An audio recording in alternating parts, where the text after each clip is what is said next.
Shalom, Père de Dieu, shalom, et que la paix du Seigneur soit sur vous, que la bénédiction de l'Éternel soit sur vos maisons, au nom puissant de Jésus-Christ de Nazareth.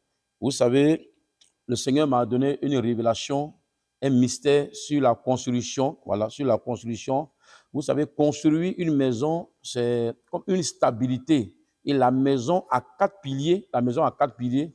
Et la maison, c'est une stabilité. C'est quoi les ennemis, les sorciers n'aiment pas la construction. Alléluia. Dès que tu bâtis une maison, il faut savoir que tu es un hôtel que tu as posé. C'est quoi? Généralement, il y a ce qu'on appelle une cour familiale, là où toute la famille se retrouve. C'est dans cette maison, les décisions spirituelles sont prises.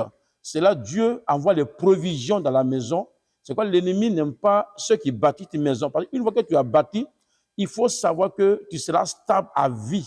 Tu seras stable à vie. Là où tu es couché dans ta propre maison, c'est là les anges envoient les provisions. C'est là les anges envoient les provisions. C'est quoi même, c'est quoi d'autres hommes de Dieu, le diable les interdit de bâtir. Il y a des gens qui peuvent louer les temples, il y a des gens qui peuvent louer les salles pour faire les prières, mais pas pour bâtir une maison, pas pour bâtir la maison de Dieu. Il y a deux sortes de maisons. Il y a la maison physique et il y a la maison spirituelle.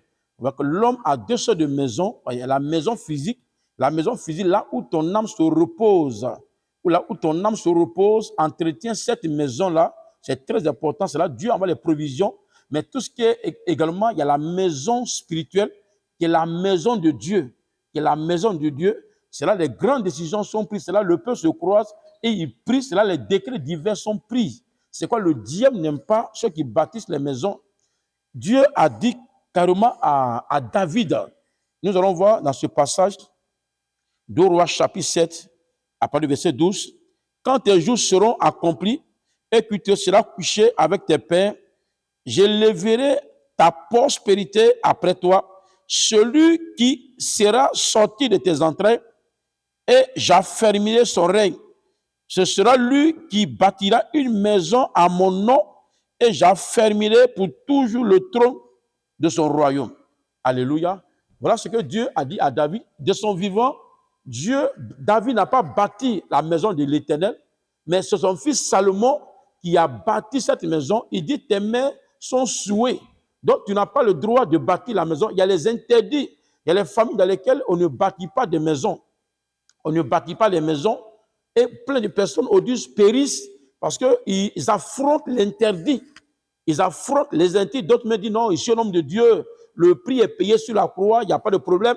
Et dès qu'il commence à bâtir la maison de l'Éternel, il construit l'église.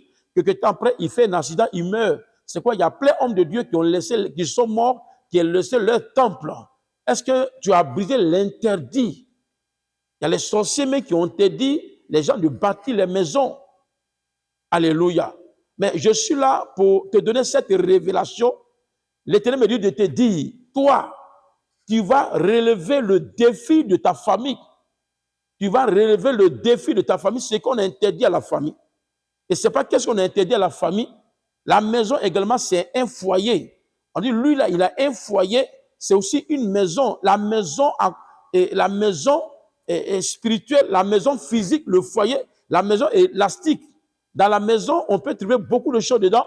On peut trouver le foyer, on peut trouver la maison de Dieu, on peut trouver la stabilité, tout ce qui est agréable. C'est quoi? Les ennemis de ta famille ne veulent pas la construction. Mais je suis là en tant que prophète de l'Éternel pour te dire que tu peux accomplir cette mission. Ici, Salomon a été choisi pour bâtir la maison de l'Éternel. C'est quoi? Plein de personnes aujourd'hui ont bâti les maisons. Beaucoup sont obligés d'abandonner ces maisons. Aujourd'hui, c'est les maisons hantées. Voilà, tu dors, tu fais les cauchemars. Les esprits rentrent dans ta maison, les enfants sont effrayés. Tu es obligé de fuir ta maison et aller ailleurs. Tu as de l'argent, il y a des maisons inachevées qui sont restées. D'autres ont commencé à bâtir, on les a tués, d'autres sont malades et ils n'arrivent pas à construire leur maison. Je vais te montrer le secret. Comment annuler le décret, l'interdiction de bâtir une maison. L'interdiction de bâtir une maison. On ne se lève pas comme ça pour aller bâtir une maison. Pour aller bâtir une maison physique, là où tu vas te reposer, il faut d'abord investir dans la construction du temple de l'Éternel. C'est quoi Salomon, quand il a commencé, il a bâti la maison de l'Éternel. Moi, j'étais en Israël, j'ai vu un peu le portrait de Salomon, le temple de Salomon. J'ai été rentré dans ce temple-là, j'ai vu beaucoup de personnes, dès qu'ils ont l'argent, automatiquement, ils vont aller bâtir leur propre maison. Il y a l'interdit qui est là. Il faut d'abord bâtir, investir. Si tu n'as pas les moyens pour bâtir une église, tu peux aller investir dans la construction d'une église authentique, d'un temple authentique de l'Éternel. Alléluia. À cause de la construction, on t'a rendu malade. D'autres me disent non, j'ai échappé, je m'en fous, j'ai bâti ma maison. Mais est-ce que tu as la paix du cœur dans cette maison?